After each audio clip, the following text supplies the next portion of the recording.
ਬਿਸਮਿਲ੍ਲਾਹਿਰਰਹਿਮਾਨਿਰਰਹੀਮ ਤੇ अस्सलाम वालेकुम। 8 ਅਪ੍ਰੈਲ ਪਾਕਿਸਤਾਨ ਦੇ ਵਿੱਚ ਮੰਗਲ ਦੀ ਦੁਪਹਿਰ ਤੇ ਅੱਜ ਦੇ ਪੰਜਾਬੀ ਵੀਲੌਗ 'ਚ ਚੜ੍ਹਦੇ ਤੇ ਲਹਿੰਦੇ ਪੰਜਾਬ ਦੇ ਸੱਜਣਾ ਤੇ ਮਿੱਤਰਾਂ, ਭੈਣਾਂ ਤੇ ਭਰਾਵਾਂ, ਮਾਵਾਂ ਤੇ ਬਜ਼ੁਰਗਾਂ ਨੂੰ ਜੀ ਆਇਆਂ ਨੂੰ। ਖਬਰਾਂ ਤੇ ਅੱਜ ਬੜੀਆਂ ਸਾਰੀਆਂ ਨੇ, ਬੜੀਆਂ ਸਾਰੀਆਂ ਸੰਘਣੀਆਂ, ਗੂੜੀਆਂ ਤੇ ਤੱਤੀਆਂ ਖਬਰਾਂ ਨੇ। ਪਰ ਸਭ ਤੋਂ ਪਹਿਲਾਂ ਜਿਹੜੀ ਖਬਰ ਮੈਂ ਤੁਹਾਡੇ ਸਾਹਮਣੇ ਰੱਖਣੀ ਹੈ, ਜਿੱਤੇ ਚਾਨਣ ਪਾਉਣਾ ਹੈ, ਉਹ ਖਬਰ ਗੁਜਰਾਂਵਾਲੇ ਤੋਂ ਹੈ। ਖਬਰ ਜਿਹੜੀ ਹੈ ਉਹ ਸਾਡੇ ਮਾਸ਼ਰੇ ਦੀ, ਸਾਡੀ ਰਹਿਤਲ ਦੀ ਇੱਕ ਇਹੋ ਜਿਹੀ ਮੈਂ ਆਖਾਂਗਾ ਜਿਹਤ ਹੈ, ਇੱਕ ਇਹੋ ਜਿਹਾ ਪਾਸਾ ਹੈ ਸਾਡਾ ਜਿਹੜਾ ਪਰੇਸ਼ਾਨੀ ਵੀ ਬੜੀ ਦਿੰਦਾ ਹੈ, ਜਿਹਦੇ ਵਿੱਚ ਬੜਾ ਸਾਰਾ ਨਿੱਘ ਵੀ ਹੈ ਰਿਸ਼ਤਿਆਂ ਦਾ, ਅਤੇ ਬੜੀ ਸਾਰੀ ਕੁਰਬਾਨੀ ਵੀ ਹੈ, ਅਤੇ ਇੱਕ ਦੂਜੇ ਦੇ ਨਾਲ ਮੋਢਾ ਲਾ ਕੇ ਖਲੋਣ ਦੀ ਜਾਂ ਇੱਕ ਦੂਜੇ ਨਾਲ ਮਾੜੇ ਚੰਗੇ ਵੇਲੇ ਦੇ ਉੱਤੇ ਸਾਥ ਨਿਭਾਉਣ ਦੀ ਬੜੀ ਸੋਹਣੀ ਇੱਕ ਡਿਪਿਕਸ਼ਨ ਵੀ ਹੈ। ਪਰ ਉਹਦੇ ਨਾਲ ਨਾਲ ਸਾਡੇ ਸੋਚਣ ਦੇ ਅੰਦਾਜ਼ ਦੇ ਉੱਤੇ ਇੱਕ ਬੜਾ ਵੱਡਾ ਸਵਾਲੀਆ ਨਿਸ਼ਾਨ ਵੀ ਹੈ। ਖਬਰ ਬੜੀ ਅਹਿਮ ਹੈ, ਤੁਹਾਨੂੰ ਸ਼ਾਇਦ ਇਹ ਹਾਸੇ ਵਾਲੀ ਲੱਗੇ, ਲੇਕਿਨ ਇਹਨੂੰ ਜ਼ਰਾ ਹਰ ਤਰੀਕੇ ਨਾਲ ਇਹਦੇ ਦੋਵੇਂ ਐਂਗਲ ਜਿਹੜੇ ਨੇ ਉਹਨਾਂ ਨੂੰ ਸੁਣਨਾ ਵੀ ਹੈ, ਸਮਝਣ ਦੀ ਕੋਸ਼ਿਸ਼ ਵੀ ਕਰਨੀ ਹੈ, ਅਤੇ ਜਜ਼ਬਾਤ ਦੇ ਵਿੱਚ ਆ ਕੇ ਇੱਕੋ ਪਾਸੇ ਦੀ ਗੱਲ ਦੇ ਉੱਤੇ ਫੋਕਸ ਕਰਕੇ ਜੋ ਕੁਝ ਅਸੀਂ ਕਰਦੇ ਆ ਰਹੇ ਉਹ ਹੀ ਨਹੀਂ ਕਰਦੇ ਰਹਿਣਾ। ਖਬਰ ਇਹ ਹੈ ਕਿ ਗੁਜਰਾਂਵਾਲੇ 'ਚ ਇੱਕ ਮੁਕਾਮੀ ਜ਼ਿਮੀਂਦਾਰ ਦੀ ਧੀ ਦਾ ਵਿਆਹ ਸੀ ਔਰ ਉਹਦੇ ਉੱਤੇ ਲੰਮਾ ਚੌੜਾ ਖਰਚਾ ਕੀਤਾ ਹੋਇਆ ਸੀ। ਖਰਚਾ ਤਾਂ ਅੱਜ ਕੱਲ੍ਹ ਤੁਹਾਨੂੰ ਪਤਾ ਹੀ ਹੈ, ਵਿਆਹਾਂ 'ਤੇ ਜਿਹਦੇ ਕੋਲ 4 ਪੈਸੇ ਨੇ ਉਹਦਾ ਤਾਂ ਥੀ ਨਹੀਂ ਟੁੱਟਿਆ, ਜਿਹਦੇ ਕੋਲ ਪੈਸੇ ਨਹੀਂ ਉਹਨਾਂ ਦੀਆਂ ਧੀਆਂ ਘਰਾਂ 'ਚ ਬੈਠੀਆਂ ਨੇ, ਉਹ ਆਵਾਜ਼ਾਰ ਨੇ ਜਾਂ ਵਿਚਾਰੇ ਮਜਬੂਰ ਵੀ ਨੇ ਅਤੇ ਮਾਯੂਸ ਵੀ ਨੇ। ਧੀਆਂ ਦੀ ਉਮਰ ਜਿਹੜੀ ਹੈ ਉਹ ਢਲਦੀ ਜਾਣ ਡਈ ਹੈ ਅਤੇ ਉਹਨਾਂ ਦੇ ਕੋਲ ਨਾ ਇੰਨਾ ਰੁਪਈਆ, ਨਾ ਪੈਸਾ ਹੈ, ਨਾ ਇੰਨੇ ਕੋਈ ਮਾਮਲਾਤ ਨੇ ਕਿ ਉਹ ਵਿਆਹ ਕਰ ਸਕਣ। ਅੱਛਾ, ਪਹਿਲਾਂ ਚਲੋ ਫਿਰ ਵੀ ਕੋਈ ਗੋਡਾ ਸ਼ੋਡਾ ਲਾ ਕੇ, ਕੋਈ ਮੋਢਾ ਲਾ ਕੇ ਵਿਆਹ ਜਿਹੜਾ ਹੋ ਜਾਂਦਾ ਸੀ, ਅਤੇ ਉਹ ਹੀ ਸਾਰਿਆਂ ਦੇ ਇੱਕੋ ਜਿਹੀ ਕੰਮ ਸੀ। ਉਹ ਹੀ ਰੰਗ ਬਿਰੰਗੀ, ਜਿਹੜੀ ਤੁਹਾਨੂੰ ਪਤਾ ਹੈ ਕਿ ਉਹਨੂੰ ਚਾਨਣੀ ਆਖਦੇ ਨੇ, ਆਖਦੇ ਸਨ ਕਿ ਪਤਾ ਨਹੀਂ ਕੀ ਆਖਦੇ ਸਨ, ਤੰਬੂ ਕਨਾਤ ਜਿਹੜੀ ਲਿਆਈ ਦੀ ਸੀ, ਉਹ ਇੱਕ ਰੰਗ ਬਿਰੰਗੀ ਜੀ ਉਹ ਲਿਆ ਕੇ ਟੰਗ ਦਈ ਦੀ ਸੀ, ਅਤੇ ਉਹ ਹੀ ਮੋਟਾ ਗੋਸ਼ਤ ਪਕਾ ਲਿਆ, ਵੱਡਾ ਗੋਸ਼ਤ, ਅਤੇ ਨਾਲ ਕੋਈ ਮੇਰਾ ਮਤਲਬ ਰੋਟੀਆਂ ਛੋਟੀਆਂ, ਮੈਂ ਮਾੜੇ ਬੰਦੇ ਦੀ ਗੱਲ ਕਰਦਾ, ਅਤੇ ਉਹਨੇ ਆਪਣਾ ਕੰਮ ਸਿੱਧਾ ਕਰ ਲਿਆ, ਨਾਲ ਮਿੱਠੇ ਅਤੇ ਲੂਣੇ ਚੌਲ, ਅਤੇ ਉਹਦਾ ਵਿਆਹ ਦਾ ਲੋਕਾਂ ਨੂੰ ਮੰਜੀਆਂ ਆਪਣਾ ਥੱਲੇ ਮੰਜੀਆਂ 'ਤੇ ਜਾਂ ਪੁੰਜੇ ਪਾ ਕੇ ਦਰੀਆਂ ਦੇ ਉੱਤੇ, ਅਤੇ ਉਹ ਨਾਈ ਨੇ ਜਿਹੜਾ ਉਹ ਰੋਟੀ ਵਰਤਾ ਦਿੱਤੀ ਅਤੇ ਕੰਮ ਨਿਕਲ ਗਿਆ। ਅਤੇ ਜਹੇਜ਼ ਦੇ ਵਿੱਚ ਵੀ ਕੋਈ ਜਿਹੜੀ ਕਿ ਇੱਕ ਮੈਂ ਤਾਂ ਇਹੀ ਆਖਾਂਗਾ ਵੀ ਬੜੀ ਮਾਯੂਬ ਜੀ ਸਾਡੀ ਇੱਕ ਰਸਮ ਹੈ, ਇਹ ਮੁੱਕਣੀ ਚਾਹੀਦੀ ਹੈ। ਲੇਕਿਨ ਉਹਦੇ ਵਿੱਚ ਵੀ ਕੋਈ 4 ਕੁਰਸੀਆਂ ਅਤੇ ਕੋਈ ਇੱਕ ਮੇਜ਼ ਅਤੇ ਨਾਲ ਕੋਈ ਇੱਕ ਅੱਧਾ ਬੈੱਡ ਸ਼ੈੱਡ ਅਤੇ ਕੋਈ ਹੋਰ ਇਹੋ ਜਿਹੀ ਸ਼ੈ ਜਿਹੜੀ ਉਹ ਨਾਲ ਦੇ ਛੱਡੀ, ਅਤੇ ਕੋਈ ਨਾਲ ਇੱਕ ਅੱਧੀ ਮੱਝ ਦੇ ਦਿੱਤੀ, ਅਤੇ ਕੰਮ ਜਿਹੜਾ ਉਹ ਬਣ ਗਿਆ। ਪਰ ਹੁਣ ਗੱਲ ਵੱਧਦੀ ਜਾ ਰਹੀ ਹੈ, ਵਧਣਾ ਸ਼ੁਰੂ ਹੋਈ ਸੀ ਇਹ ਵਾਸ਼ਿੰਗ ਮਸ਼ੀਨਾਂ ਤੋਂ। ਅਤੇ ਪਹਿਲਾਂ ਸਿਲਾਈ ਮਸ਼ੀਨ ਹੁੰਦੀ ਸੀ, ਫਿਰ ਵਾਸ਼ਿੰਗ ਮਸ਼ੀਨ ਆ ਗਈ, ਫਿਰ ਉਹ ਵਾਸ਼ਿੰਗ ਮਸ਼ੀਨ ਆ ਗਈ ਜਿਹੜੀ ਕੱਪੜੇ ਧੋਂਦੀ ਵੀ ਹੈ ਅਤੇ ਸੁਕਾਉਂਦੀ ਵੀ ਹੈ, ਅਤੇ ਕੰਮ ਗਾਂਹ ਤੋਂ ਗਾਂਹ ਨਿਕਲਦਾ ਗਿਆ। ਟੈਕਨੋਲੋਜੀ ਨੇ ਦੁਨੀਆ ਲਈ ਆਸਾਨੀ ਪੈਦਾ ਕਰਤੀ, ਪਰ ਧੀਆਂ ਦੇ ਮਾਂ ਪਿਓ ਵਾਸਤੇ ਮੁਸੀਬਤ ਪੈਦਾ ਕਰ ਦਿੱਤੀ। ਹੁਣ ਤਾਂ ਫਿਰ ਪਹਿਲਾਂ ਮੋਟਰਸਾਈਕਲ ਦੇਣੇ ਸ਼ੁਰੂ ਕੀਤੇ ਗਏ, ਅਤੇ ਹੁਣ ਗੱਲ ਗੱਡੀਆਂ 'ਤੇ ਆ ਗਈ ਹੈ, ਅਤੇ ਗੱਡੀਆਂ 'ਚ ਵੀ ਬ੍ਰਾਂਡਾਂ 'ਤੇ ਆ ਗਈ ਵੀ ਕਿਹੜੀ ਬ੍ਰਾਂਡ ਦੀ ਗੱਡੀ ਲੈਣੀ। ਨਾਲ ਭਲਾ ਹੋ ਜਾਏ ਇਹ ਸੋਸ਼ਲ ਮੀਡੀਆ ਦਾ, ਜਿੱਥੇ ਇਹਦੇ ਬੜੇ ਸਾਰੇ ਫਾਇਦੇ ਨੇ, ਉੱਥੇ ਬੜੇ ਸਾਰੇ ਨੁਕਸਾਨ ਵੀ ਹੋਏ ਨੇ। ਇੱਕ ਨੁਕਸਾਨ ਤਾਂ ਇਹ ਹੋਇਆ ਵੀ ਹਰ ਹਰਿਆਣਾ ਜਿਹੜਾ ਉਹ ਇੰਸਟਾਗ੍ਰਾਮ 'ਤੇ, ਯੂਟਿਊਬ 'ਤੇ ਅਤੇ ਇੱਧਰ ਉੱਧਰ ਰੀਲਾਂ ਸ਼ੀਲਾਂ ਵੇਖ ਕੇ ਉਹ ਸਾਰੇ ਆਉਂਦੇ ਨੇ ਵੀ ਵਿਆਹ ਹੁਣ ਜਿਹੜਾ ਉਹ ਅੰਬਾਨੀ ਖਾਨਦਾਨ ਵਰਗਾ ਹੀ ਮੇਰਾ ਵੀ ਹੋਵੇ ਅਤੇ ਤਾਦੀ ਹੈ। ਮੇਰੀ ਮਾਂ ਵੀ ਹੁਣ ਨੀਤਾ ਅੰਬਾਨੀ ਵਰਗੀ ਲੱਗਣੀ ਚਾਹੀਦੀ ਹੈ, ਉਹੋ ਜਿਹੀ ਉਹ ਲੀੜੇ ਪਾਵੇ ਅਤੇ ਉਹੋ ਜਿਹੀ ਗਹਿਣੇ ਪਾਵੇ, ਅਤੇ ਮੇਰੇ ਵੀ ਉਹੋ ਜਿਹੇ ਕੰਮ ਹੋਣੇ ਚਾਹੀਦੇ ਨੇ, ਅਤੇ ਜਦੋਂ ਮੈਂ ਜੰਝ ਆਵੇ ਅਤੇ ਉਹ ਜੰਝ ਵੀ ਉਸੇ ਤਰੀਕੇ ਨਾਲ ਆਵੇ, ਅਤੇ ਨਾਲ ਮੇਰੀ ਜਿਹੜੀ ਐਂਟਰੀ ਹੋਵੇ, ਦੁਲਹਨ ਵੀ ਇਹੀ ਚਾਹੁੰਦੀ ਹੈ ਵੀ ਮੇਰੀ ਐਂਟਰੀ ਜਿਹੜੀ ਹੈ ਉਹ ਵੀ ਜਿਵੇਂ ਨੀਤਾ ਅੰਬਾਨੀ ਦੀ ਬਹੂ ਦੀ ਐਂਟਰੀ ਹੋਈ ਸੀ, ਨੌਂ ਦੀ ਹੋਈ ਸੀ, ਉਹੋ ਜਿਹੀ ਐਂਟਰੀ ਮੇਰੀ ਹੋਵੇ। ਹੁਣ ਜ਼ਾਹਿਰ ਹੈ ਕਿੱਥੇ ਅੰਬਾਨੀ, ਕਿੱਥੇ ਆਮ ਪਾਕਿਸਤਾਨ ਦਾ ਚੜ੍ਹਦੇ ਦਾ ਜਾਂ ਲਹਿੰਦੇ ਪੰਜਾਬ ਦਾ ਜਾਂ ਕਿਸੇ ਹੋਰ ਇਲਾਕੇ ਦਾ ਮਾਂ ਪਿਓ, ਉਹ ਹੁਣ ਅੰਬਾਨੀ ਦੇ ਕੋਲ, ਅਤੇ ਅੰਬਾਨੀ ਤੇ ਮੇਰਾ ਖਿਆਲ ਦੁਨੀਆ ਦੇ ਜਿਹੜੇ 10-15 ਟੌਪ ਦੇ ਅਮੀਰ ਤਰੀਨ ਲੋਕ ਨੇ ਉਹਨਾਂ 'ਚੋਂ ਇੱਕ ਹੈ, ਅਤੇ ਉਹਨਾਂ 'ਤੇ ਵਿਆਹ 'ਤੇ ਜਿਹੜਾ ਪੈਸਾ ਲਾਇਆ, ਯਕੀਨ ਕਰੋ ਇਹ ਇਨਵੈਸਟਮੈਂਟਾਂ ਹੁੰਦੀਆਂ ਨੇ ਉਹਨਾਂ ਦੀਆਂ, ਉੱਥੇ ਹੀ ਕਈ ਉਸ ਵਿਆਹ ਦੀ ਵਜ੍ਹਾ ਤੋਂ ਅੱਗੋਂ ਐਗਰੀਮੈਂਟ ਹੋ ਗਏ ਹੋਣੇ ਨੇ। ਅਗਰ ਉਹਨਾਂ 10 ਰੁਪਈਏ ਵਿਆਹ 'ਤੇ ਲਾਏ ਨੇ, ਅਤੇ ਮੇਰੀ ਗੱਲ ਦਾ ਯਕੀਨ ਕਰੋ ਉਹਦੇ 'ਚੋਂ ਉਹਨਾਂ 50 ਕੱਢੇ ਹੋਣੇ ਨੇ ਜਾਂ 100 ਕੱਢਿਆ ਹੋਣਾ। ਪਰ ਸਾਨੂੰ ਤਾਂ ਇਹੋ ਜਿਹਾ ਸਿਰਫ ਨਿਉਂਦਰਾ ਹੀ ਪੈਣਾ ਤੁਹਾਨੂੰ ਮਾੜਾ ਚੰਗਾ ਜਿਹੜਾ, ਉਹ ਵੀ ਜਿਹੜਾ ਤੁਹਾਡੇ ਮਾਂ ਪਿਓ ਨੇ ਪਹਿਲਾਂ ਕਿਤੇ ਦਿੱਤਾ ਹੈ। ਹੁਣ ਫੁੱਲ ਇੰਜ ਲੱਗਦੇ ਨੇ, ਸਟੇਜ ਇੰਜ ਬਣਦੇ ਨੇ, ਮੇਰਾ ਮਤਲਬ ਲਾਈਟਾਂ ਇੰਜ ਲੱਗਦੀਆਂ ਨੇ, ਮੇਰੀ ਤਾਂ ਸਮਝ ਤੋਂ ਬਾਹਰ ਹੈ। ਇੰਜ ਚਲੋ ਰਾਜੇ ਮਹਾਰਾਜਿਆਂ ਦੇ ਵਿਆਹਾਂ ਦੀ ਤਾਂ ਅਸੀਂ ਗੱਲ ਸੁਣੀ ਸੀ, ਪਰ ਆਮ ਬੰਦੇ ਔਰ ਵਿਆਹ ਵੀ ਜਿਹੜਾ ਅੱਜ ਕੱਲ੍ਹ ਕੁੜੀਆਂ ਮੁੰਡੇ ਜਿਹੜੇ ਨੇ ਉਹ ਤੀਜੇ ਕੁ ਦਿਨ ਇੱਕ ਦੂਜੇ ਨੂੰ ਕੋਈ ਕੌਲੀ ਮਾਰ ਦਿੰਦਾ ਅਤੇ ਕੋਈ ਗਲਾਸ ਮਾਰ ਦਿੰਦਾ, ਅਤੇ ਕੰਮ ਜਿਹੜਾ ਉਹ ਵੱਧ ਜਾਂਦਾ, ਪਰ ਮਾਂ ਪਿਓ ਦਾ ਰੇਡ ਕੱਢ ਦਿੰਦੇ ਨੇ। ਫਿਰ ਅੱਗੋਂ ਇਤਰਾਜ਼ ਇਹ ਕਰਦੇ ਨੇ ਵੀ ਸਾਡੇ ਮਾਂ ਪਿਓ ਸਾਡੇ ਨਾਲ ਖਲੋਂਦੇ ਨਹੀਂ, ਸਾਡੇ ਤੇ ਜ਼ੁਲਮ ਹੋਣ ਡਿਆ, ਮਾਂ ਪਿਓ ਸਾਡੇ ਨਾਲ ਖਲੋਂਦੇ ਨਹੀਂ। ਮੇਰੀ ਇਹ ਧੀਏ ਗੱਲ ਇੰਨੀ ਹੈ ਵੀ ਜਾਂਦੀ ਜਾਂਦੀ ਮਾਂ ਪਿਓ ਦਾ ਸਾਥ ਤੂੰ ਕੱਢ ਗਈ ਹੈ। ਮਾਂ ਪਿਓ ਨੂੰ ਤਾਂ ਡਰ ਆਉਣ ਡਿਆ ਵੀ ਹੁਣ ਇੱਕ ਵਾਰੀ ਫੇਰ ਵਿਆਹੁਣੀ ਪੈ ਗਈ ਤਾਂ ਕੀ ਬਣੇਗਾ। ਇਸ ਵਾਸਤੇ ਮੇਰਾ ਮਸ਼ਵਰਾ ਇਹ ਹੈ ਵੀ ਆ ਜਿਹੜੇ 10-10 20-20 30-30 ਲੱਖ ਦਾ ਇੱਕ ਇੱਕ ਜੋੜਾ ਪਾਉਂਦੇ ਜੇ ਵਿਆਹ ਵਾਲੇ ਦਿਨ, ਇਹ ਗਹਿਣੇ ਤੇ ਨਾਲ ਇਹ ਕੱਪੜ ਲੀਡ, ਡਾਂਸ, ਫਿਲਮਾਂ, ਮੂਵੀਆਂ, ਲਾਈਟਾਂ, ਪਤਾ ਨਹੀਂ ਕਿਹੜਾ ਕਿਹੜਾ ਕੁਛ ਹੈ ਜਿਹਦੀ ਮੇਰੀ ਤੇ ਸਮਝ ਤੋਂ ਬਾਹਰ ਹੈ। ਬਹਰਹਾਲ ਗੱਲ ਦੂਸਰੇ ਪਾਸੇ ਨੂੰ ਨਿਕਲ ਗਈ। ਗੱਲ ਇਹ ਹੈ ਵੀ ਥੋੜ੍ਹੀ ਜਿਹੀ ਉਹਦੇ 'ਤੇ ਥੋੜ੍ਹੀ ਜਿਹੀ ਆਪਣੇ ਮਾਂ ਪਿਓ 'ਤੇ ਅਤੇ ਆਪਣੇ ਉੱਤੇ ਰਹਿਮ ਕਰੋ। ਜਿਹੜਾ ਹੁਣ ਹੱਥ ਫੜ ਕੇ ਐਂਟਰੀ ਹੁੰਦੀ ਹੈ ਅੱਜ ਕੱਲ੍ਹ, ਉਹ ਮੇਰਾ ਮਤਲਬ ਪਹਿਲੇ ਹਾਲੀਵੁੱਡ 'ਚ ਹੁੰਦੀ ਸੀ, ਹਾਲੀਵੁੱਡ 'ਚੋਂ ਬਾਲੀਵੁੱਡ ਵਾਲਿਆਂ ਨੇ ਵੇਖੀ ਅਤੇ ਉੱਥੋਂ ਸਾਡੀਆਂ ਫਿਲਮਾਂ 'ਚ ਆ ਗਿਆ ਕੰਮ। ਹੁਣ ਤਾਂ ਇੰਝ ਹੀ ਲੱਗਦਾ ਅੱਛਾ ਮਾਂ ਪਿਓ ਨੂੰ ਵੀ ਵਿਚਾਰਿਆਂ ਨੂੰ ਉਹ ਸਾਰਾ ਕੁਛ ਕਰਨਾ ਪੈਂਦਾ ਹੈ। ਮਜਬੂਰ ਨੇ ਧੀਆਂ ਦੇ ਹੱਥੋਂ, ਮਾਵਾਂ ਦੇ ਹੱਥੋਂ ਗਾਉਣ ਚੱਲਦੇ ਨੇ, ਉਹਨਾਂ ਨੇ ਵੀ ਹੱਥ ਫੜੇ ਨੇ, ਲੈ ਕੇ ਆਉਣ ਡਏ ਨੇ। ਹੁਣ ਮੁੰਡੇ ਕੁੜੀਆਂ ਵਿਆਹਾਂ ਦੇ ਉੱਤੇ ਇੱਕ ਦੂਜੇ ਦਾ ਮੂੰਹ ਵੀ ਚੁੰਮਣਾ ਸ਼ੁਰੂ ਹੋ ਗਏ ਨੇ। ਚਲੋ ਨਿਕਾਹ ਤੋਂ ਬਾਅਦ ਔਰ ਮਜ਼ੇ ਦੀ ਗੱਲ ਹੈ ਹੁਣ ਇਸ ਵਜ੍ਹਾ ਤੋਂ ਇਹ ਮਾਯੂਬ ਜੀਆਂ ਗੱਲਾਂ ਨੇ, ਕਈ ਮਾਵਾਂ ਤੇ ਭੈਣਾਂ ਵੀ ਸੁਣ ਡਈਆਂ ਹੋਣੀਆਂ ਨੇ, ਪਰ ਹੁਣ ਇਹ ਹੋਣ ਡਿਆ। ਮੈਂ ਕੀ ਕਰਾਂ। ਨਿਕਾਹ ਇੱਕ ਦਿਨ ਪਹਿਲਾਂ ਇਸ ਵਜ੍ਹਾ ਤੋਂ ਕੀਤਾ ਜਾਂਦਾ ਹੈ ਵੀ ਉੱਥੇ ਮੂੰਹ ਵੀ ਚੁੰਮਣਾ ਅਤੇ ਨਾਲ ਵੀ ਬਹਿਣਾ, ਵਰਨਾ ਲੋਕੀ ਕੀ ਆਖਣਗੇ। ਅਤੇ ਨਿਕਾਹ ਵਾਲਾ ਕੰਮ ਇੱਕ ਦਿਨ ਪਹਿਲਾਂ ਹੀ ਭੁਗਤਾ ਲਿਆ ਜਾਂਦਾ ਹੈ ਅਤੇ ਉੱਥੇ ਜਨਾਬ ਮੂੰਹ ਵੀ ਚੁੰਮੇ ਜਾਂਦੇ ਨੇ। ਅਤੇ ਤਸਵੀਰਾਂ, ਮੈਂ ਨਹੀਂ ਆਂਦਾ, ਮੈਂ ਕੋਈ ਪਿਛਲੇ ਸਦੀ ਦੇ ਵਿੱਚ ਤੁਹਾਨੂੰ ਰਹਿਣ ਲਈ ਨਹੀਂ ਆਂਦਾ, ਲੇਕਿਨ ਹਰ ਜਗ੍ਹਾ ਦਾ ਇੱਕ ਕਲਚਰ ਹੁੰਦਾ ਅਤੇ ਉਸ ਕਲਚਰ ਦੇ ਮੁਤਾਬਕ ਜਿਹੜਾ ਉਹ ਚੱਲਣਾ ਚਾਹੀਦਾ। ਮਸਲਨ ਮੈਂ ਤੁਹਾਨੂੰ ਇੱਕ ਗੱਲ ਦੱਸ ਦਿੰਦਾ, ਛੋਟੀ ਜਿਹੀ ਗੱਲ ਦੱਸ ਦਿੰਦਾ ਕਿ ਜਦੋਂ ਮੈਂ ਅਮਰੀਕਾ ਆਇਆ ਅਤੇ ਉਸ ਤੋਂ ਪਹਿਲਾਂ, ਅਮਰੀਕਾ ਤੋਂ ਪਹਿਲਾਂ ਯੂਰਪ ਦਾ ਸਫ਼ਰ ਕੀਤਾ ਸੀ। ਅਤੇ ਯੂਰਪ 'ਚ ਕੁੜੀਆਂ, ਮੁੰਡੇ, ਬੰਦੇ, ਬੁੱਢੀਆਂ ਬੰਦੇ, ਜਿੱਥੇ ਉਹਨਾਂ ਨੂੰ ਮੌਕਾ ਮਿਲੇ ਉਹ ਇੱਕ ਦੂਜੇ ਨਾਲ ਮੁਹੱਬਤ ਦਾ ਇਜ਼ਹਾਰ ਕਰਦੇ ਨੇ। ਮੋਹਿਤ ਪੀਰਜ਼ਾਦਾ ਸਾਹਿਬ ਇਸ ਨੂੰ ਬੜਾ ਪਸੰਦ ਕਰਦੇ ਨੇ, ਉਹ ਬੜਾ ਐਪਰੀਸ਼ੀਏਟ ਵੀ ਕਰਦੇ ਨੇ, ਇੰਡੋਰਸ ਵੀ ਕਰਦੇ ਨੇ। ਅਤੇ ਮੈਂ ਇਹ ਨਹੀਂ ਕਿ ਮੈਂ ਇਹਦੇ ਖਿਲਾਫ ਹੈ, ਲੇਕਿਨ ਮੈਂ ਆਨਾ ਵੀ ਹਰ ਕਲਚਰ ਦਾ ਇੱਕ ਕੰਮ ਹੈ, ਜਿੱਥੋਂ ਦਾ ਕੰਮ ਹੈ, ਜਿੱਥੋਂ ਦਾ ਕਲਚਰ ਹੈ, ਉਹ ਉੱਥੇ ਸੋਹਣਾ ਲੱਗਦਾ ਹੈ। ਬਹਰਹਾਲ ਉੱਥੇ ਯੂਰਪ ਦੇ ਵਿੱਚ ਇਹ ਹੈ ਕਿ ਤੁਸੀਂ ਅਕਸਰ ਥਾਵਾਂ 'ਤੇ ਵੇਖੋਗੇ ਵੀ ਜਿਹੜੇ ਜੋੜੇ ਇੱਕ ਦੂਜੇ ਨਾਲ ਪਿਆਰ ਕਰਦੇ ਨੇ ਉਹ ਇੱਕ ਦੂਜੇ ਦਾ ਮੂੰਹ ਚੁੰਮਣ ਡਏ ਹੁੰਦੇ ਨੇ। ਪਰ ਇਹ ਕੰਮ ਤੁਹਾਨੂੰ ਪੂਰੇ ਅਮਰੀਕਾ 'ਚ ਕਿਤੇ ਨਜ਼ਰ ਨਹੀਂ ਆਏਗਾ। ਇਹ ਤੁਹਾਡੇ ਲਈ ਹੈਰਾਨੀ ਦੀ ਗੱਲ ਹੋਏਗੀ ਜਿਹੜੇ ਲੋਕ ਅਮਰੀਕਾ ਦੇ ਵਿੱਚ ਨਹੀਂ ਰਹਿੰਦੇ। ਮੈਂ ਜਿਸ ਵੇਲੇ ਅਮਰੀਕਾ ਆਇਆ, ਯੂਨੀਵਰਸਿਟੀ 'ਚ ਪੜ੍ਹਨਾ ਸ਼ੁਰੂ ਕੀਤਾ ਅਤੇ ਕੋਈ ਸਾਲ ਲੰਘ ਗਿਆ ਅਤੇ ਮੈਨੂੰ ਕੋਈ ਇੱਕ ਜੋੜਾ ਵੀ ਇਹ ਕੰਮ ਕਰਦਾ ਨਜ਼ਰ ਨਾ ਆਇਆ। ਅਤੇ ਮੈਂ ਇੱਕ ਦਿਨ ਇੱਕ ਪ੍ਰੋਫੈਸਰ ਕੋਲ ਪੁੱਛਿਆ ਵੀ ਉੱਥੇ ਤਾਂ ਕੋਈ ਨਾ ਟ੍ਰੇਨ ਛੱਡਦੇ ਨੇ ਉਹ ਯੂਰਪ ਦੇ ਵਿੱਚ, ਅਤੇ ਨਾ ਕੋਈ ਥਾਂ ਛੱਡਦੇ ਨੇ, ਹਰ ਥਾਂ 'ਤੇ ਆਜ਼ਾਦਾਨਾ ਆਪਣੇ ਪਿਆਰ ਦਾ ਇਜ਼ਹਾਰ ਕਰਦੇ ਨੇ, ਅਤੇ ਇੱਥੇ ਕੀ? ਉਹਨਾਂ ਕਿਹਾ ਅਸੀਂ ਜ਼ਰਾ ਕੰਜ਼ਰਵੇਟਿਵ ਹੈ, ਮਤਲਬ ਅਸੀਂ ਜ਼ਰਾ ਪਿਛਲੇ ਖਿਆਲਾਤ ਦੇ ਨੇ। ਸਾਡੇ ਇੱਥੇ ਲੋਕੀ ਜ਼ਰਾ ਥੋੜ੍ਹੇ ਜਿਹੇ ਇਹਨਾਂ ਮਾਮਲਾਤ ਨੂੰ ਲੁੱਚਾਪਨ ਸਮਝਦੇ ਨੇ। ਔਰ ਉਹਨਾਂ ਦੇ ਅਲਫਾਜ਼ ਅੰਗਰੇਜ਼ੀ ਦੇ ਸਨ, ਪਰ ਤਰਜਮਾ ਇਹ ਸੀ ਕਿ ਇਹਨੂੰ ਜ਼ਰਾ ਅਸੀਂ ਲੁੱਚਾਪਨ ਸਮਝਦੇ ਹਾਂ, ਅਤੇ ਇੱਥੇ ਅਮਰੀਕਾ 'ਚ ਕੰਮ ਨਹੀਂ ਹੁੰਦਾ। ਤੁਸੀਂ ਜਦੋਂ ਵੀ ਕਿਤੇ ਅਮਰੀਕਾ ਜਾਓ ਅਤੇ ਕੋਈ ਅਗਰ ਵੱਡੇ ਸ਼ਹਿਰਾਂ 'ਚ ਨਿਊਯਾਰਕ ਇੱਧਰ ਉੱਧਰ ਕੋਈ ਅਗਰ ਯੂਰਪ ਤੋਂ ਜੋੜਾ ਆਇਆ ਉਹ ਇਹੋ ਜਿਹਾ ਕੰਮ ਕਰੇ, ਤਾਂ ਹੋਵੇ ਤੁਹਾਨੂੰ ਅਮਰੀਕਾ ਦਾ ਜੋੜਾ ਇਹੋ ਜਿਹਾ ਕੰਮ ਆਮ ਪਬਲਿਕ ਦੇ ਵਿੱਚ ਕਰਦਾ, ਟ੍ਰੇਨ ਦੇ ਵਿੱਚ, ਬੱਸ ਸਟਾਪ ਦੇ ਉੱਤੇ, ਸ਼ਾਪਿੰਗ ਮਾਲ ਦੇ ਵਿੱਚ ਇਹੋ ਜਿਹਾ ਕੰਮ ਕਰਦਾ ਨਜ਼ਰ ਨਹੀਂ ਆਏਗਾ। ਅੱਛਾ, ਇਹਦੇ 'ਚ ਮੈਂ ਇਹ ਨਹੀਂ ਆਖਣ ਡਿਆ ਵੀ ਜੋ ਯੂਰਪ ਵਾਲੇ ਕਰਦੇ ਨੇ ਉਹ ਭੈੜਾ ਕੰਮ ਕਰਦੇ ਨੇ ਜਾਂ ਮੈਂ ਉਹਦੇ ਖਿਲਾਫ ਹੈ। ਮੈਂ ਸਿਰਫ ਤੁਹਾਨੂੰ ਇਹ ਆਖਣ ਡਿਆ ਵੀ ਜਿੱਥੋਂ ਦਾ ਜਿਹੜਾ ਕਲਚਰ ਹੋਵੇ ਪੁੱਤਰ, ਉਹ ਹੀ ਕਰੀਦਾ। ਅਮਰੀਕਾ ਵਾਲਿਆਂ ਦਾ ਕਲਚਰ ਨਹੀਂ ਹੈ, ਉਹ ਇਹ ਕੰਮ ਨਹੀਂ ਕਰਦੇ। ਉੱਥੇ ਦਾ ਕਲਚਰ ਹੈ, ਉੱਥੇ ਇਹ ਕੰਮ ਕਰਦੇ ਨੇ। ਅਮਰੀਕਾ ਦੇ ਵਿੱਚ ਇਹ ਵੀ ਮਾਯੂਬ ਸਮਝਿਆ ਜਾਂਦਾ ਹੈ ਕਿ ਖਾਤੂਨ ਜਿਹੜੀ ਹੈ ਉਹਦਾ ਜਿਹੜਾ ਡਰੈਸ ਹੈ ਉਹ, ਮੇਰਾ ਖਿਆਲ ਮੈਂ ਜ਼ਿਆਦਾ ਉਹਦੀ ਤਫਸੀਲ 'ਚ ਨਹੀਂ ਜਾਂਦਾ, ਪਰ ਇੱਥੋਂ ਥੱਲੇ ਨਾ ਹੋਵੇ।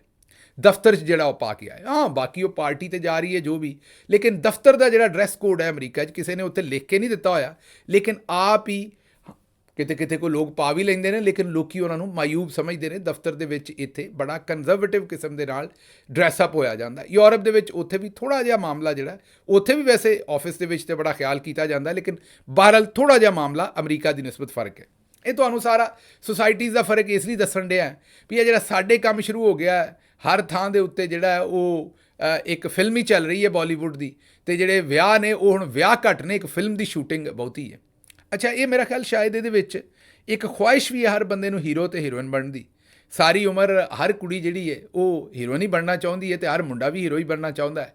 ਉਹ ਮੇਰਾ ਖਿਆਲ ਵੈਸੇ ਤਾਂ ਪੂਰੀ ਨਹੀਂ ਹੁੰਦੀ, ਅਤੇ ਉਹ ਆਉਂਦੇ ਨੇ ਵਿਆਹ ਵਾਲੇ ਦਿਨ, ਜਿਵੇਂ ਤੁਸੀਂ ਸੁਣਿਆ ਹੋਏਗਾ ਕਿ ਜਿਹੜਾ ਚੜ੍ਹਦਾ ਪੰਜਾਬ ਹੈ ਉੱਥੇ ਹਰ ਘਰ ਦੇ ਵਿੱਚ ਹੀ ਅੱਜ ਕੱਲ੍ਹ ਸਿੰਗਰ ਜੰਮਣ ਡਿਆ। ਉਹ ਹਰ ਸਿੰਗਰ ਆਉਂਦਾ ਵੀ ਮੈਂ ਆਪਣਾ ਇੱਕ ਐਲਬਮ ਕੱਢਣਾ। ਪਹਿਲਾਂ ਤਾਂ ਕੇਸਟ ਕੱਢਦੇ ਸਨ, ਫਿਰ CD ਕੱਢਦੇ ਸਨ, ਅੱਜ ਕੱਲ੍ਹ ਤਾਂ ਡਿਜੀਟਲ ਹੈ। ਐਲਬਮ ਕੱਢਣਾ ਅਤੇ ਉਹਦੇ ਵਾਸਤੇ ਉਹ ਪਿਓ ਦੇ ਕਿੱਲੇ ਵੇਚ ਦਿੰਦਾ, ਏਕੜ, ਖੱਤੇ, ਖੇਤ, ਜੋ ਵੀ ਆਖਣਾ ਤੁਸੀਂ ਉਹਨੂੰ, ਪੈਲੀਆਂ, ਉਹ ਵੇਚ ਕੇ ਅਤੇ ਉਹ ਆਪਣਾ ਐਲਬਮ ਕੱਢ ਦਿੰਦਾ। ਅਤੇ ਉਹ ਫਲਾਪ ਹੀ ਹੋਣਾ ਜ਼ਾਹਿਰ ਹੈ, 1% ਹੀ ਕਾਮਯਾਬ ਹੋਣਗੇ, ਬਾਕੀ ਫਲਾਪ ਹੋ ਜਾਂਦੇ ਅਤੇ ਰੜੀ ਨਿਕਲ ਜਾਂਦੀ ਹੈ। ਇਸੇ ਤਰੀਕੇ ਨਾਲ ਮੇਰੇ ਖਿਆਲ ਸਾਡੇ ਮੁੰਡੇ ਅਤੇ ਕੁੜੀਆਂ ਨੇ ਇਹ ਵੀ ਸਾਰੀ ਉਮਰ ਹੀਰੋ ਬਣਨਾ ਚਾਹੁੰਦੇ ਨੇ। ਉਹ ਫਿਰ ਵੈਸੇ ਤਾਂ ਮਾਂ ਪਿਓ ਮਾਰਦੇ ਨੇ ਛਿੱਤਰ ਜਦੋਂ ਇਹ ਗੱਲਾਂ ਕਰਦੇ ਨੇ ਵੀ ਅਸੀਂ ਹੀਰੋ ਬਣਨਾ। ਉਹ ਆਉਂਦੇ ਨੇ ਚਲੋ ਮਾਂ ਪਿਓ ਦੇ ਖਰਚੇ ਦੇ ਉੱਤੇ ਵਿਆਹ ਤੇ ਮਾਂ ਪਿਓ ਨੇ ਕਰਨਾ ਹੀ ਕਰਨਾ, ਆਪਣੀ ਫਿਲਮ ਹੀ ਕੱਢ ਲਓ। ਤੇ ਉਹ ਇੱਕ ਕਿਸਮ ਦੀ ਆਪਣੀ ਫਿਲਮ ਕੱਢਣ ਦਾ ਹੀ ਇੱਕ ਤਰੀਕਾ ਹੈ। ਉਹ ਦਿਨ ਸਾਰੇ ਚਾਅ ਪੂਰੇ ਕਰਦੇ ਨੇ। ਉਹ ਜੋ ਕੁਝ ਵੇਖਿਆ ਹੋਇਆ ਹੈ ਸ਼ਾਹਰੁਖ ਖਾਨ ਤੇ ਜਿਹਨੂੰ ਵੀ, ਮਧੂਰੀ ਨੂੰ ਜਾਂ ਜੂਹੀ ਚਾਵਲਾ ਨੂੰ ਜਾਂ ਜਿਹਨੂੰ ਵੀ, ਕਿ ਸਵਿਟਜ਼ਰਲੈਂਡ ਦੇ ਵਿੱਚ ਸਾੜੀ ਉੱਡਣ ਡਈ ਹੈ ਤੇ ਪਿੱਛੇ ਮਿਊਜ਼ਿਕ ਚੱਲਣ ਡਿਆ, ਉਹ ਭਾਵੇਂ ਇੱਥੇ ਪ੍ਰਵਾਜ਼ ਫੈਨ ਦਾ ਪੱਖਾ ਲਾ ਕੇ ਛੱਪੜ ਦੇ ਕਿਨਾਰੇ ਤੇ ਹੀ ਸਾੜੀ ਉਡਾ ਕੇ ਜਾਂ ਦੁਪੱਟਾ ਉਡਾ ਕੇ ਜਿਹੜਾ ਉਹ ਪਿੱਛੇ ਗਾਣਾ ਲਾ ਕੇ ਆਪਣਾ ਵੀਡੀਓ ਸ਼ੀਡੀਓ ਬਣਾ ਲੈਣ, ਰੀਲ ਸ਼ੀਲ ਬਣਾ ਲੈਣ ਜਿਹਨੂੰ ਅੱਜ ਕੱਲ੍ਹ ਕਹਿੰਦੇ ਨੇ, ਲੇਕਿਨ ਉਹ ਇਸ ਕੰਮ ਤੋਂ ਬਾਜ਼ ਨਹੀਂ ਆਉਂਦੇ। ਮਤਲਬ ਕਿ ਹਰ ਘਰ ਦੇ ਵਿੱਚ ਇੱਕ ਹੀਰੋਇਨ ਹੈ, ਇੱਕ ਹੀਰੋ ਹੈ, ਤੇ ਉੱਥੇ ਹੀ ਕੋਈ ਨਾ ਕੋਈ ਮਾਸੀ ਹੁੰਦੀ ਤੇ ਕੋਈ ਫੁੱਫੀ ਹੁੰਦੀ ਜਿਹੜੀ ਡਾਇਰੈਕਟਰ ਦੇ ਫਰਾਇਜ਼ ਅੰਜਾਮ ਦਿੰਦੀ ਹੈ, ਤੇ ਪ੍ਰੋਡਿਊਸਰ ਜਿਹੜਾ ਉਹ ਪਿਓ ਹੁੰਦਾ, ਤੇ ਪਿਓ ਦਾ ਲੱਕ ਤੋੜ ਦਿੰਦੇ ਨੇ। ਉਸ ਤੋਂ ਬਾਅਦ ਉਹਨੂੰ ਸਮਝ ਨਹੀਂ ਆਉਂਦੀ ਵੀ ਜਾਵਾਂ ਕਿੱਧਰ। ਗੱਲ ਖੈਰ ਬਹੁਤੀ ਦੂਰ ਨਿਕਲ ਗਈ ਹੈ। ਵਾਪਸ ਆਉਣੇ ਗੁਜਰਾਂਵਾਲੇ ਜੋ ਕੁਝ ਹੋਇਆ। ਗੁਜਰਾਂਵਾਲੇ ਦੇ ਵਿੱਚ ਇੱਕ ਮੁਕਾਮੀ ਜ਼ਿਮੀਂਦਾਰ ਦੀ ਧੀ ਦਾ ਵਿਆਹ ਸੀ, ਮੇਰਾ ਖਿਆਲ ਡਾਕਟਰ ਬਿਲਾਲ ਨਾਮੀ, ਜੋ ਮੀਡੀਆ 'ਚ ਰਿਪੋਰਟ ਹੋ ਰਿਹਾ। ਮੁੰਡਾ ਜਿਹੜਾ ਮੁਲਕ ਤੋਂ ਬਾਹਰ ਰਹਿੰਦਾ ਉਹ ਵਿਆਹੁਣ ਆਇਆ। ਉੱਥੇ ਜਿਸ ਵੇਲੇ ਆਏ ਤੇ ਉਹਨਾਂ ਉਹੀ ਜਿਹੜੇ ਜੋ ਸਾਰੇ ਕਰਤੱਵ ਹੁੰਦੇ ਨੇ ਉਹ ਕੀਤੇ, ਜ਼ਾਹਿਰ ਹੈ ਨੱਚ ਗਾਣਾ ਸਾਰਾ ਕੰਮ ਹੋਇਆ। ਉਸ ਤੋਂ ਬਾਅਦ ਉੱਥੇ ਰੋਟੀ ਛੋਟੀ ਖੁੱਲ੍ਹੀ। ਜਿਸ ਵੇਲੇ ਰੋਟੀ ਖੁੱਲ੍ਹੀ ਤੇ ਉਹਨਾਂ ਨੇ ਉੱਥੇ ਕੋਈ ਰੋਟੀ ਪਸੰਦ ਨਾ ਆਈ। ਇਹ ਹੁਣ ਡਿਫਰੈਂਟ ਕਿਸਮ ਦੀਆਂ, ਕੋਈ ਆਉਂਦੇ ਨੇ ਕਿ ਬੰਦਿਆਂ ਵਾਲੇ ਪਾਸੇ ਰੋਟੀ ਪਸੰਦ ਨਾ ਆਈ, ਇਹ ਜਿਹੜੀਆਂ ਖਬਰਾਂ ਆ ਰਹੀਆਂ ਨੇ।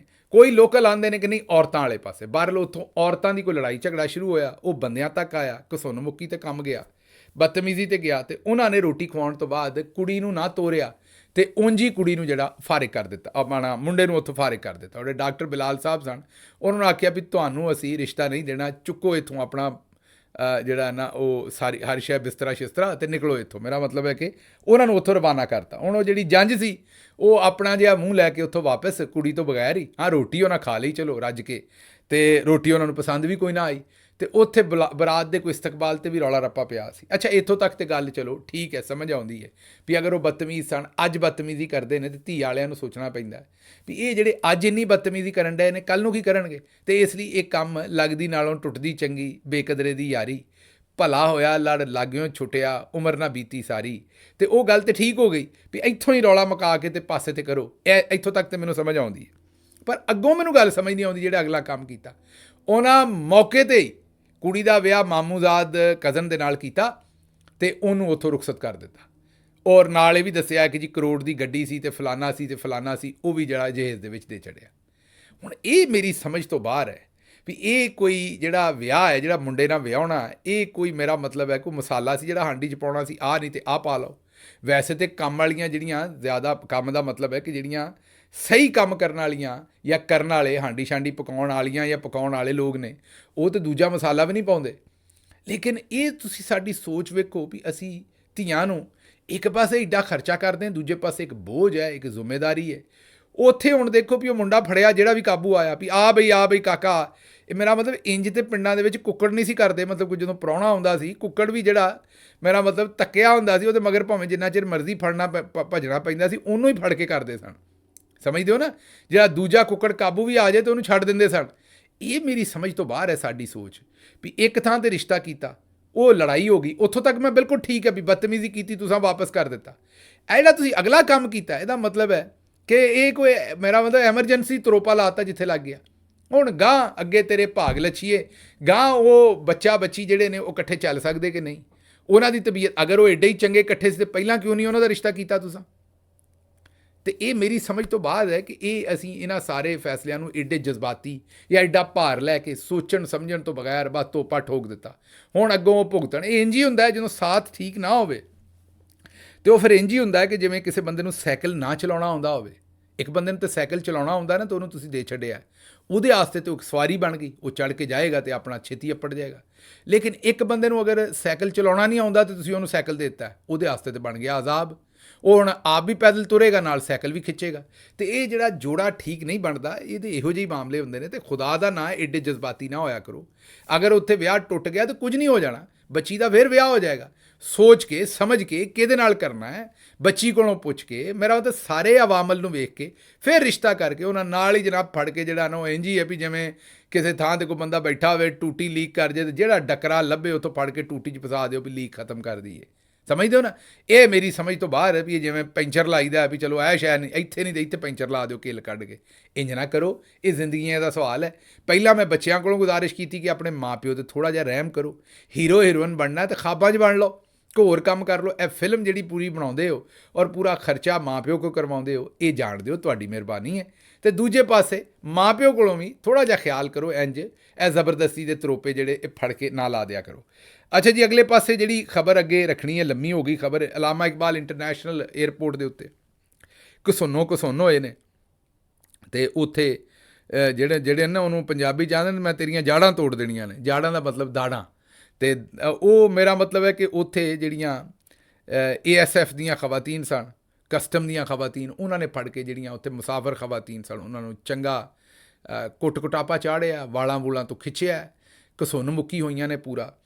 ਤੇ ਉੱਥੇ ਜਿਹੜੇ ਮਰਦ ਸਨ ਉਹ ਬਜਾਏ ਛਡਾਉਣ ਵਾਸਤੇ ਜਿਹੜੇ ਐਹਲਕਾਰ ਸਨ ਕਸਟਮ ਦੇ, ਉਹ ਵੀ ਨਾਲ ਹੀ ਫਿਰਦੇ ਰਹੇ ਨੇ, ਕੋਈ ਨਾ ਉੱਥੇ ਡੱਕਣ ਵਾਲਾ ਸੀ, ਉਹਨਾਂ ਬੀਬੀਆਂ ਦੀ ਬੇਹਰਮਤੀ ਹੋਣ ਡਈ ਸੀ। ਇਹ ਜ਼ਮਾਨਾ ਹੀ ਅਜੇ ਸਾਡੇ ਆਰਮੀ ਚੀਫ ਆਂਦੇ ਸਨ ਵੀ ਇੱਥੇ ਔਰਤਾਂ ਦੀ ਬੜੀ ਇੱਜ਼ਤ ਹੈ ਅਤੇ ਇੱਜ਼ਤ ਕਰਨੀ ਚਾਹੀਦੀ ਹੈ, ਲੇਕਿਨ ਸਾਡੀ ਸਮਝ ਤੋਂ ਬਾਹਰ ਹੈ ਵੀ ਕਿਹੜੇ ਪਾਸੇ ਨੂੰ ਅਸੀਂ ਤੁਰ ਪਏ। ਲੇਕਿਨ ਹੁਣ ਇਹ ਜਿਹੜੇ ਕਸਟਮ ਵਾਲੇ ਉਹਨਾਂ ਵੀ ਵੇਖਿਆ ਹੋਣਾ ਵੀ ਜੋ ਕੁਝ ਹੈ ਪਾਕਿਸਤਾਨ ਤਹਿਰੀਕ ਇਨਸਾਫ ਦੀਆਂ ਖਵਾਤੀਨਾਂ ਕਰ ਛੜਿਆ, ਚੌਧਰੀ ਸਾਹਿਬ ਨੇ ਕਰਾ ਛੜਿਆ। ਹੁਣ ਇਹ ਤਾਂ ਨਾਰਮਲ ਹੈ ਵੀ ਖਾਤੂਨ ਨੂੰ ਇੱਥੋਂ ਗਿਰੇਬਾਨ ਤੋਂ ਫੜੋ, ਉਹਦਾ ਗਿਰੇਬਾਨ ਫਾੜ ਦਿਓ, ਉਹਦਾ ਦੁਪੱਟਾ ਫਾੜ ਦਿਓ, ਉਹਨੂੰ ਸਿਰਾਂ ਵਾਲਾਂ ਤੋਂ ਫੜ ਕੇ ਖਿੱਚੋ। ਇਹ ਸਾਡੀ ਸੁਸਾਇਟੀ 'ਚ ਕੋਈ ਸੋਚ ਵੀ ਨਹੀਂ ਸਕਦਾ ਵੀ ਕਿਸੇ ਬੀਬੀ ਭੈਣ ਨਾਲ ਇੰਜ ਆਮ ਜਗ੍ਹਾ 'ਤੇ ਕੀਤਾ ਜਾ ਸਕਦਾ ਪਬਲਿਕ 'ਤੇ।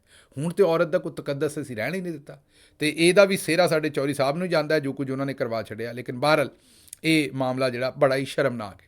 ਅੱਛਾ, ਤੀਜੀ ਖਬਰ ਤੁਹਾਡੇ ਸਾਹਮਣੇ, ਸੋਸ਼ਲ ਮੀਡੀਆ ਦੇ ਉੱਤੇ ਕੁਝ ਦਾਨਸ਼ਵਰ ਜਿਹੜੇ ਨੇ ਆਜ਼ਮ ਕਲਾਥ ਮਾਰਕੀਟ ਦੀ ਇੱਕ ਪੁਰਾਣੀ 3-4 ਸਾਲ ਪੁਰਾਣੀ ਗਾਲਬਨ ਮੁਬੈਨਾ ਤੌਰ 'ਤੇ ਵੀਡੀਓ ਵਿਖਾਉਣ ਡਏ ਨੇ, ਜਿਹਦੇ ਵਿੱਚ ਲੋਕੀ ਕੋਈ ਜੋੜੇ ਪਏ ਨੇ, ਕੱਪੜੇ ਪਏ ਨੇ, ਚੁੱਕਣ ਡਏ ਨੇ ਦੜਾ ਦੜ, ਅਤੇ ਉਹ ਉਹਨਾਂ ਨੇ ਆਖਿਆ ਵੀ ਇਹ ਉਹ ਜੋੜੇ ਕੱਪੜੇ ਜਿਹੜੇ ਨੇ ਇਹ ਅਫਗਾਨੀ ਜਿਨ੍ਹਾਂ ਨੂੰ ਮੁਲਕ ਤੋਂ ਕੱਢ ਰਹੇ ਨੇ ਉਹਨਾਂ ਦਾ ਮਾਲ ਲੁੱਟਿਆ ਜਾ ਰਿਹਾ। ਨਹੀਂ, ਬਿਲਕੁਲ ਇਸ ਤਰ੍ਹਾਂ ਨਹੀਂ ਹੈ। ਜੋ ਅਸੀਂ ਤਹਿਕੀਕ ਕੀਤੀ ਆ, ਸਾਨੂੰ ਸੋਸ਼ਲ ਮੀਡੀਆ 'ਤੇ ਕਮ ਅਜ਼ ਕਮ ਨਜ਼ਰ ਆਇਆ, ਇਹ ਪੁਰਾਣੀ ਵੀਡੀਓ ਹੈ ਔਰ ਇਹ ਮਾਮਲਾ ਕੋਈ ਹੋਰ ਹੈ ਆਜ਼ਮ ਕਲਾਥ ਮਾਰਕੀਟ ਦੇ ਵਿੱਚ। ਇਹ ਕੋਈ ਅਫਗਾਨੀਆਂ ਨਾਲ ਰਿਲੇਟਡ ਮਾਮਲਾ ਨਹੀਂ। ਇਹੋ ਜਿਹਾ ਲਸਾਨੀ ਨਫ਼ਰਤ ਮਤ ਫੈਲਾਓ। ਇਹੋ ਜਿਹਾ ਪਹਿਲਾਂ ਅਸੀਂ ਮਜ਼ਹਬੀ ਨਫ਼ਰਤ ਫੈਲਾਈ, ਹੁਣ ਲਸਾਨੀ ਵੀ ਫੈਲਾਉਣਾ ਸ਼ੁਰੂ ਕਰ ਦਿੱਤੀ ਹੈ। ਕੋਈ ਖੁਦਾ ਦਾ ਖੌਫ ਕਰੋ, ਇੰਜ ਦੇ ਕੰਮ ਨਾ ਕਰੋ। ਅੱਛਾ ਜੀ, ਅਗਲੀ ਖਬਰ ਇਹ ਹੈ ਕਿ ਮੀਆਂ ਨਵਾਜ਼ ਸ਼ਰੀਫ ਸਾਹਿਬ ਦੇ ਬਾਰੇ ਪਹਿਲਾਂ ਖਬਰ ਆਈ ਸੀ ਵੀ ਬਲੂਚਿਸਤਾਨ ਜਾਣਾ ਹੈ, ਅਤੇ ਫਿਰ ਉਹਨਾਂ ਆਖਿਆ ਨਹੀਂ ਮੈਂ ਨਹੀਂ ਜਾਣਾ, ਉਹਨਾਂ ਨੂੰ ਡਰ ਲੱਗਦਾ ਮੇਰਾ ਖਿਆਲ ਉੱਧਰ, ਅਤੇ ਹੁਣ ਆਉਂਦੇ ਨੇ ਮੈਂ ਲੰਦਨ ਜਾਣਾ, ਇੱਥੇ ਚਲੇ ਜਾਣਗੇ, ਬਲੂਚਿਸਤਾਨ ਨਹੀਂ ਜਾਣਗੇ ਪਰ ਲੰਦਨ ਚਲੇ ਜਾਣਗੇ। ਉੱਥੇ ਪਤਾ ਨਹੀਂ ਕੋਈ ਇਲਾਜ ਮਾਲਜਾ ਕਰਾਉਣਾ ਜਾਂ ਕਿਹੜਾ ਕੰਮ ਹੈ। ਬਹਰਹਾਲ ਹੁਣ ਉਸ ਪਾਸੇ ਜਿਹੜਾ ਉਹ ਨਿਕਲਣ ਨੂੰ ਤਿਆਰ ਹੋ ਗਏ ਨੇ, ਅਤੇ ਇਹ ਵੀ ਲੇਕਿਨ ਬਹਰਹਾਲ ਇਹ ਵੀ ਆਏ ਦਿਨ ਇਹ ਨਵੇਂ ਤੋਂ ਨਵੀਂ ਕੋਈ ਗੱਲ ਛੱਡਦੇ ਰਹਿੰਦੇ ਨੇ ਨਵਾਜ਼ ਸ਼ਰੀਫ ਸਾਹਿਬ ਦੇ ਬਾਰੇ ਵੀ ਉਹਨਾਂ ਨੂੰ ਫਿਰ ਲਾਂਚ ਕਰ ਦੇਣਾ, ਫਿਰ ਲਾਂਚ ਕਰ ਦੇਣਾ, ਫਿਰ ਲਾਂਚ ਕਰ ਦੇਣਾ।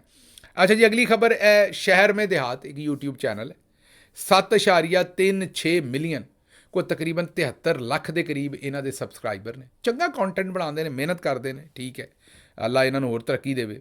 ਲੇਕਿਨ ਹਾਲ ਹੀ ਦੇ ਵਿੱਚ ਇਹਨਾਂ ਦੀ ਇੱਕ ਤਸਵੀਰ ਮਰੀਮ ਔਰੰਗਜ਼ੇਬ ਦੇ ਨਾਲ ਕਿਤੇ, ਹਾਂਜੀ, ਮਰੀਮ ਔਰੰਗਜ਼ੇਬ ਦੇ ਨਾਲ ਇਹਨਾਂ ਦੀ ਤਸਵੀਰ ਜਿਹੜੀ ਹੈ ਉਹ ਵਾਇਰਲ ਹੋ ਗਈ। ਬਾ ਫੇਰ ਕੀ ਸੀ, ਆਵਾਮ ਦੇ ਅਤਾਬ ਦਾ ਸ਼ਿਕਾਰ ਹੋ ਗਏ ਲੋਕਾਂ ਨੇ, ਇਹਨਾਂ ਨੂੰ ਹੁਣ ਅਨਸਬਸਕ੍ਰਾਈਬ ਕਰਨਾ ਸ਼ੁਰੂ ਕਰ ਦਿੱਤਾ। ਮਿਲੀਅਨਸ ਦੇ ਵਿੱਚ ਇਹਨਾਂ ਦੇ ਵਿਊਜ਼ ਸਨ, ਉਹ ਵੀ ਵੇਖਣੇ ਉਹਨਾਂ ਨੇ ਬੰਦ ਕਰ ਦਿੱਤੇ ਨੇ, ਅਤੇ ਇਹ ਵੀ ਵਿਚਾਰੇ ਹੁਣ ਹੱਥ ਲਾ ਲਾ ਕੇ ਸੇਕਣ ਡਏ ਨੇ ਵੀ ਸਾਡੇ ਨਾਲ ਬਣੀ ਕੀ ਹੈ। ਇੰਨੀ ਨਫ਼ਰਤ ਜੇ ਲੋਕਾਂ ਨੂੰ ਇਹਨਾਂ ਦੇ ਨਾਲ ਇਸ ਵੇਲੇ, ਇੰਨੀ ਨਫ਼ਰਤ ਹੈ ਚੌਧਰੀ ਨਿਜ਼ਾਮਦੀਨ ਸਾਹਿਬ ਅਤੇ ਉਹਨਾਂ ਦੇ ਜਿਹੜੇ ਅਗਲੇ ਹਰਕਾਰੇ ਨੇ ਸਾਰੇ ਉਹਨਾਂ ਦੇ ਨਾਲ, ਲੋਕੀ ਜਿਹੜੇ ਨੇ, ਔਰ ਹੋਵੇ ਵੀ ਕਿਉਂ ਨਾ ਜਿਨ੍ਹਾਂ ਦੀ 4-5 ਹਜ਼ਾਰ, ਕਮ ਅਜ਼ ਕਮ 5,000 ਰੁਪਈਏ ਮਣ ਵਾਲੀ ਕਣਕ ਜਿਹੜੇ ਲੋਕਾਂ ਦੀ ਇਹ 2,000 ਰੁਪਈਏ 'ਚ ਲੁੱਟਣ ਡਏ ਨੇ ਅਤੇ ਜ਼ਿਮੀਂਦਾਰ ਨੂੰ ਮਾਰ ਛੱਡਿਆ, ਉਹ ਨਫ਼ਰਤ ਨਾ ਕਰਨ ਅਤੇ ਹੋਰ ਇਹਨਾਂ ਦੇ ਨਾਲ ਕੀ ਕਰਨ, ਮੇਰੀ ਸਮਝ ਤੋਂ ਤਾਂ ਬਾਹਰ ਹੈ। ਬਹਰਹਾਲ ਖਬਰਾਂ ਹੋਰ ਵੀ ਸਨ, ਪਰ ਮੈਨੂੰ ਇੱਥੋਂ ਦਿਓ ਇਜਾਜ਼ਤ, ਤੇ ਰੱਬ ਰੱਖਾ।